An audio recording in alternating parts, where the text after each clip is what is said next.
Occhio all'artista Magazine.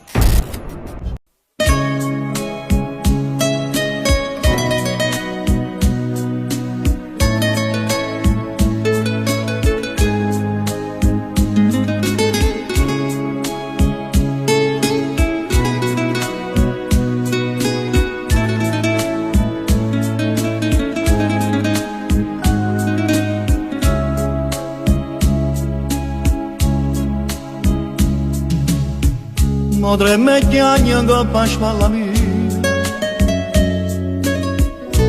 mentre racconta tutte le pene sue, e non sa ancora già che fa gelosia, mentre se parli e trema come a che. O sa, c'ha già sbagliata la colpa mia, o bene mia, e lei la fa sapere. Oh bene mia, non si poteva dire con una parola, cercava per me tutte fa carriera, per farla fa vita la signora. Quando guardava mentre cresceva in mezzo alla diciura, io me l'accarezzavo con pensiero, e più la guardava e più la voleva bene,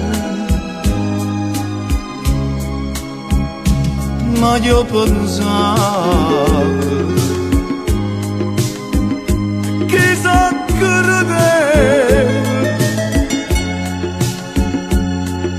Caponata sto giorno s'è rubato.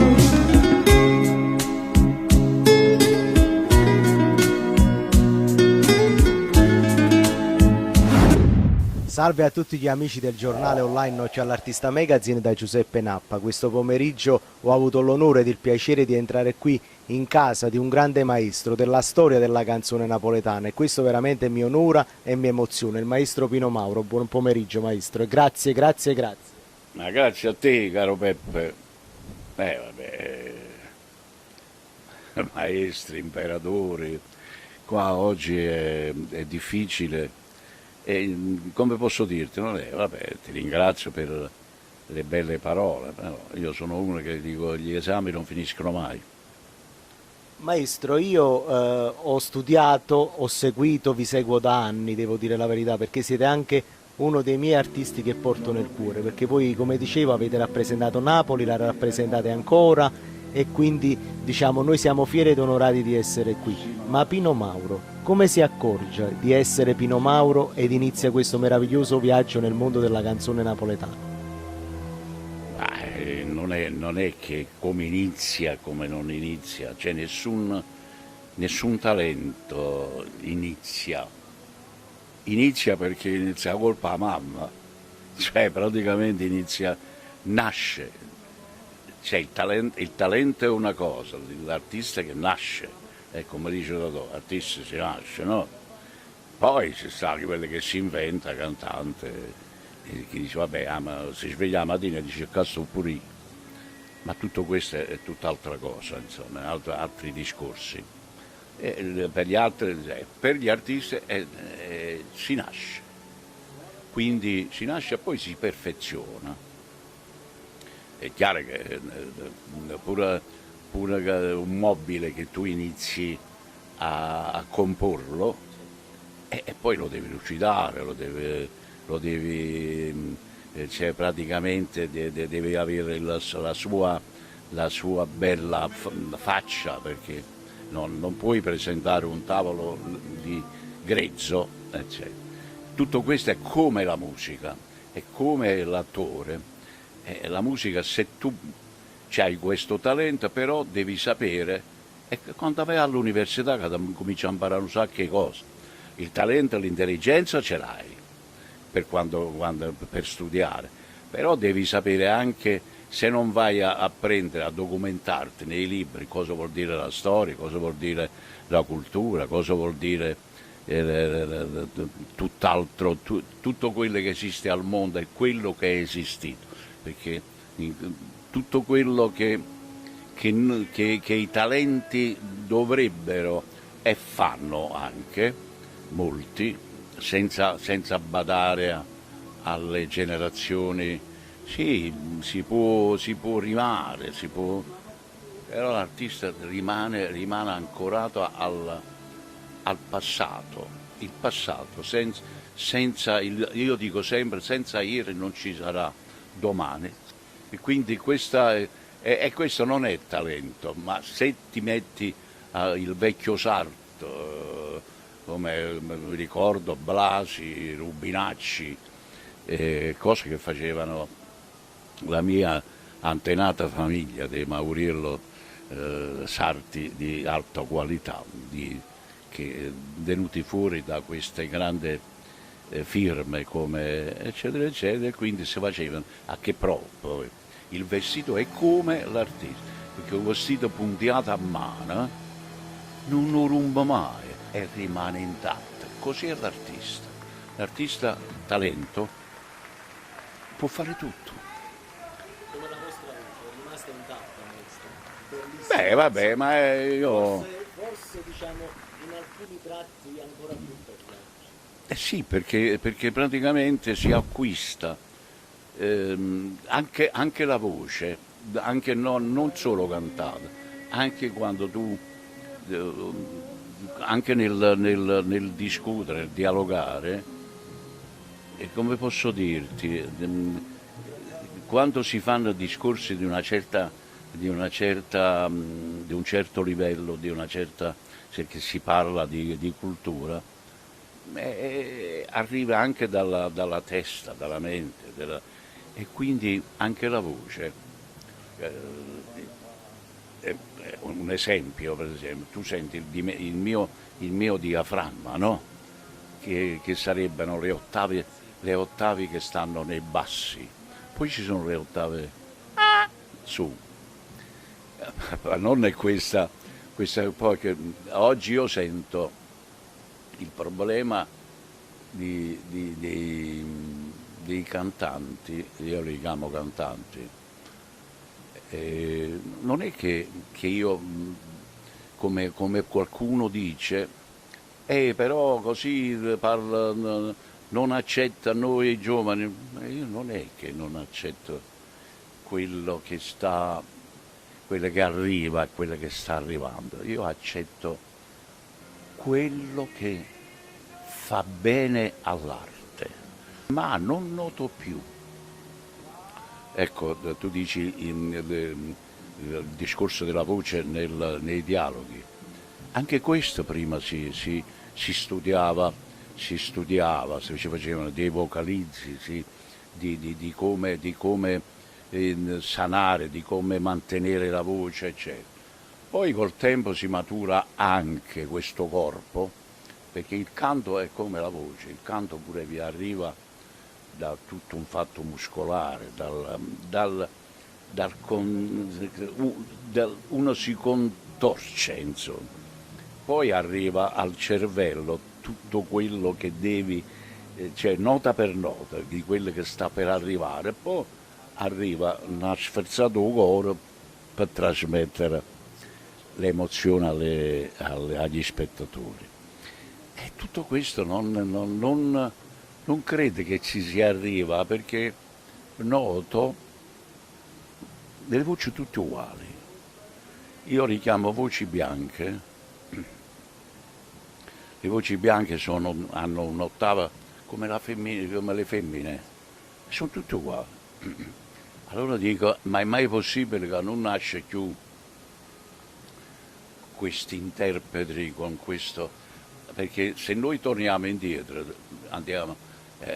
ci dobbiamo ricordare di Salvatore Papaccio, Vittorio Parisi, come si chiama, Enzo Romagnoli, Gennaro Pascariello, cioè non avevano queste vocine, eccetera, eccetera. Mi ricordo Papaccio, così era. Che e poi c'era Ettore Fiorgente, e suona, se uno non va a capire nei libri, poi ce ne sono tanti libri che sono in vendita sulla storia della canzone, della musica, sui nostri antenati. Poi anche se uno va a leggere Viviane, va a leggere Bovi, di Giacomo, Brecht, per esempio, quante volte alcuni giornalisti hanno detto no, la sceneggiata è un lavoro di... Non è vero, non è un lavoro di terza categoria o seconda. La sceneggiata non è altro che è come Brecht. Anche lì ci sono, anche nell'Otello. Maestro Pino Mauro, che la sceneggiata è una forma di teatro completa? Io direi proprio di sì, ma non solo completa, anzi diventa scuola. Se uno sa fare bene, attenzione, cioè la sceneggiata è come, la sceneggiata è qualsiasi ruolo che tu possa fare, qualsiasi lavoro, non è che ti puoi dedicare a un solo cliché, che sa, strappalacrima o così via. No, la sceneggiata è fatta anche di essa io malamente, cioè deve interpretare un po' tutti i ruoli, anche allora è lì che è arte. Quindi fare la sceneggiata non è completa, è scuola. Può fare cinema, può fare tutto ciò che poi ci sono dei variati trucchi dal teatro al cinema, e questo poi si vedono man mano.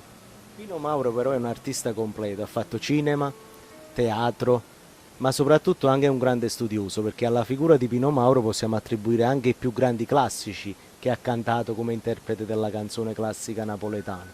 Quindi io ricordo un ultimo spettacolo che abbiamo visto, Nuttati di Sentimento, che veramente c'erano tanti classici della canzone napoletana interpretati poi magistralmente dal grande maestro Pino Mauro. Questo, cioè se uno non interpreta, non va a scavare, era da maggio, voi ci ha ragionato, passione. Una cosa bella, io ricordo che ero seduto in sala al Teatro Trianon e quando voi avete interpretato Voce che ha ragionato, maestro, c'era un'atmosfera proprio che arrivava nel cuore, nelle vene delle persone. Infatti io dopo venni in camerino e dissi, maestro, voi stasera ci avete stregato, non lo so, voglio dire, proprio un'atmosfera che si respira oggi poco.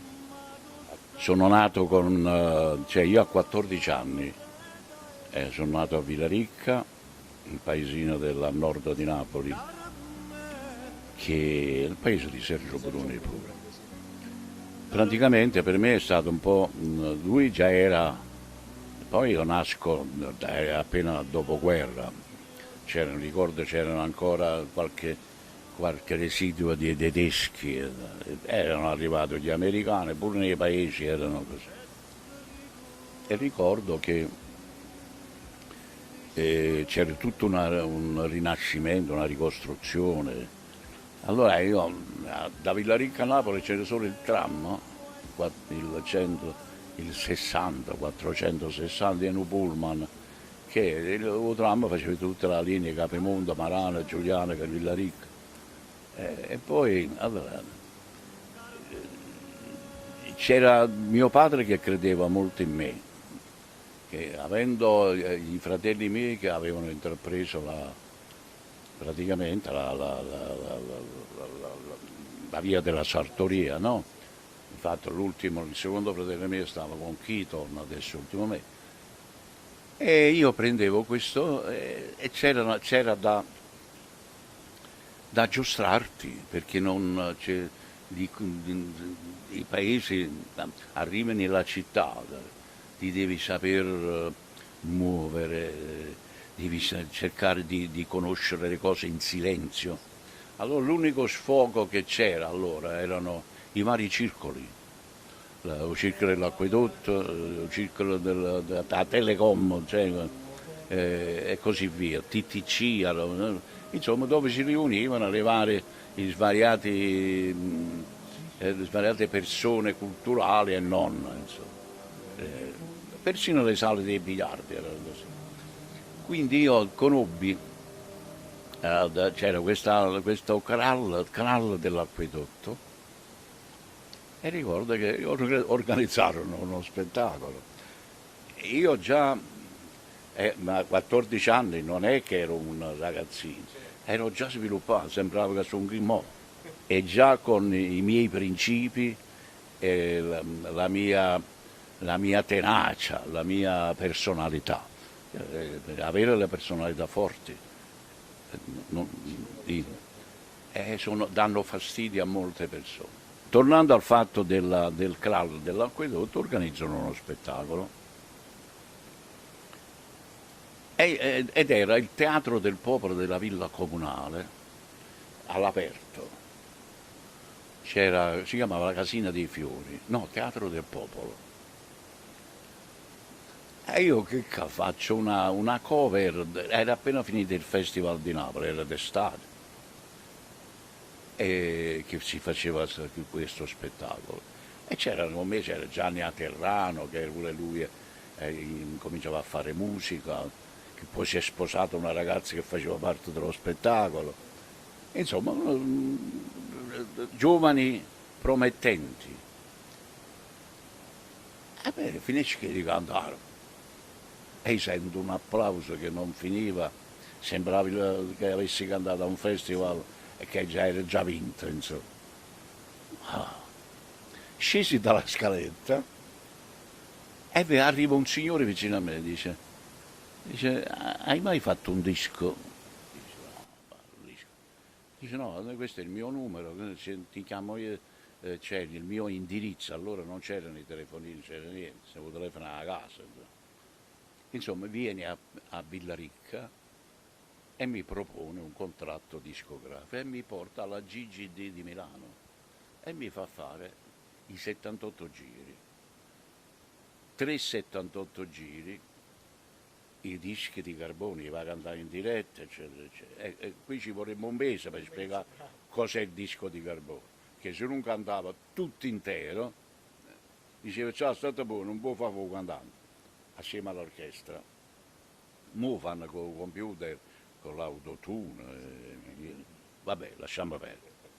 Detto che mi fa questo, passano 2 mesi, questo era il direttore commerciale della Fonit eccetera, cioè la RAI. Lascia anche lui la GGD e va con la visita di multinazionale, quella importante, e mi fa passare con lui, con questa visserata. Arriviamo qua al 1956. Nel 1956 arriva l'audizione di Piedigrotta, Gibba. L'audizione di Piedigrotta ci vuole un mese per raccontare queste, capite? Che cos'è? Sono quei festival che si fanno nel mese di settembre, quando c'è la festa di Piedigrotta. Audizione di Biteri, Cioffi, Santa Lucia, insomma Vian, Argos e così via, dove costruivano le canzoni nuove. Queste canzoni nuove venivano affidate a cantanti importanti e a meno importanti. Io quell'anno capitai Amore Amaro, con il cartellone con il testo scritto che si metteva al lato, con l'orchestra in diretta, e praticamente al Teatro Augusteo canto questa canzone e salva voto. Immediatamente, dopo pochi giorni la cantavano già sul marciapiede di via Roma. Amore amaro, quando farai una pugno, oppure la fischiavano, eccetera. Questo già diventava successo. Infatti poi l'hanno inciso tutti, da Sergio Bruno in su, poi a tutti, centinaia e centinaia di cantanti. E anche qui qualcuno mi voleva rubare a Moravare, poi l'ha fatto Sergio Bruno per 3 anni. Insomma. E poi con la stessa Malufiglia, poi poi sono venuto man mano tutto. Poi nel 63 ho incominciato con 6 festival di Napoli, 63, 64, 65, 66, i festival dell'Ente Salvatore di Giacomo, come Sanremo.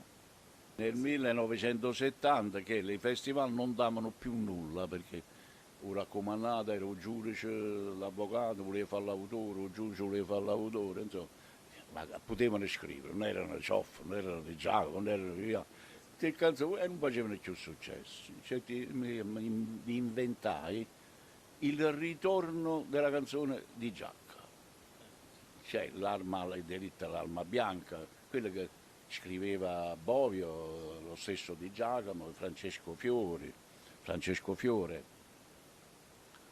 E chiamai 2 collaboratori autori con me e mi inventai la sfida. In un uomo d'onore che si gioca non amore. No, fu il ritorno della canzone sceneggiata, perché ricordiamoci che la sceneggiata arriva sempre da una canzone di successo. Non è che si scrive un copione, attraverso la canzone scrivi, diventa successo, la gente dice, o fuorilegge, e corre a breve fuorilegge, però sulla canzone ci veniva scritto il canovaccio no, non è un straccio che si pulisce, canovaccio di copione. E si incominciò la ripresa, grazie a me e lo stesso collega mio Merola, che abbiamo portato in tutto il mondo questa discograficamente, teatralmente, si girava all'Italia giorni e giorni lavorativi e gente che correva in tutta Italia dei meridionali da tutte le parti. Maestro, io devo dire una grande cosa a telecamere accese. Voi parlate della stampa, della cosa, io devo dire la verità, io ho sempre difeso i nostri artisti, però con la A maiuscola, ho sempre cercato di raccontare la storia vera come Pino Mauro della nostra canzone napoletana e io l'onore che mi avete fatto oggi veramente sono emozionato perché ecco apprendere, studiare, perché anche noi abbiamo bisogno di studiare, quello che voglio rivolgere anche diciamo a chi è più giovane di me o chi è mio coetaneo, studiare la storia è importante, queste ore che noi stiamo vivendo insieme per me sono una grande lezione di scuola ma anche di vita. Pino Mauro che vuole consigliare ai giovani, visto che ha una storia, diciamo, anche culturale? Incominciare a prendere i libri, leggere qualcosa. Napoli non è solo Napoli, quando si parla di Napoli non è solo Napoli. Napoli è divisa in tante fette, vabbè, culturali, fasce culturali. Una canzone d'amore, una storia di due persone che si amavano praticamente da adolescenti, poi passano 20 anni e si amano ancora, poi diventano anziani, non vecchi, anziani, perché un vecchio si può sentire pure a 20 anni, può essere vecchio. Io tengo 86 anni e Massimo Volpe, l'orchestra di Arbore e Saldi Monetti, sta avendo già, è una canzone, non è consumismo. Ma chi ama, cioè i tormentoni, è una cosa che passa, è un pantalone che sta in la stagione, insomma. Quelli sono i tormentori. Io non ne voglio i tormentori, perché potesse fare pure io, cioè io a Muramara l'ho già fatto in una versione praticamente spagnola, basta vedere su YouTube quando è visualizzazione è senza comprarlo, perché io mi mangi allora, cioè io faccio questo mestiere anche per la passione, tutto, ma anche per ricevere, ma oggi a quanto pare i soldi guadagnano, questo perché non si sa poi come vengono anche pagati questi e ti tolgono anche del lavoro. Quella cosa che io dico, e questa desidero che tu la faccia ascoltare bene. Attenzione che il lavoro non si toglie a nessuno. Se il signor Pino Mauro arriva la chiamata al pseudo impresario e uno dice ma chi lo va trovando tot, va trovando tanta e così via, poi va trovando che è stato, poi va trovando che là, ma io che stesso soldo vi porto a 10 cantate. Non si fa, non si fa, perché prima o poi fornisce pure chi che fa che il pseudo impresario. Gli artisti, se uno è napoletano, specialmente gli impresari, non va contro la nato napoletano, perché io non è che vado contro la nuova generazione, vado contro a chi non deve fare questo mestiere, non perché uno lo fa per forza, contro al malessere della cultura, della musica, quando uno straccia la musica, straccia i testi, non mi trovi d'accordo. Però ai grandi artisti non si fanno cattiveria, perché tanto rimaniamo sempre. Tu sei una freva che nessuno possa, va bene, io non potevo dire una parola, amore, ma ciao, sta parola che mi Dio amore, chi ne fa? E poi 80 classiche di Bovio, di Giacomo, Viviano. Sono uno che sono nato sulla strada e ho affrontato sempre qualsiasi problema, artistico, umano, come uomo, come intelligenza, ci ho affrontato sempre. Non mi nascondo da nessuna parte, non mi metto via la faccia né la maschera di bruciare. Buonasera a tutti.